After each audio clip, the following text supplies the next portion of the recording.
عیسیٰ کا حال اللہ کے نزدیک آدم کا سا ہے کہ اس نے پہلے مٹی سے ان کو بنایا، پھر فرمایا کہ باشعور انسان ہو جا، تو وہ ویسے ہی ہو گئے۔ یہ بات تمہارے پروردگار کی طرف سے حق ہے، تو تم ہرگز شک کرنے والوں میں نہ ہونا۔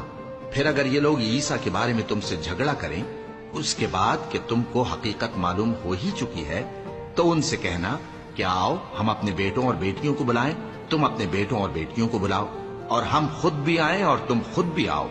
پھر دونوں فریق اللہ سے دعا و التجا کریں، اس طرح جھوٹوں پر اللہ کی لعنت بھیجیں۔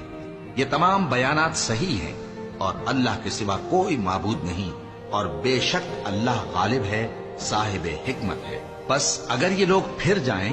تو اللہ مفسدوں کو خوب جانتا ہے۔ کہہ دو کہ اے اہل کتاب،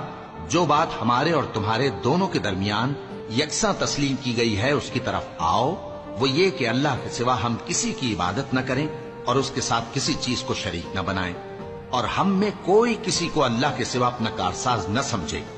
پھر اگر یہ لوگ اس بات کو نہ مانیں تو ان سے کہہ دو کہ تم گواہ رہو کہ ہم اللہ کے فرما بردار ہیں۔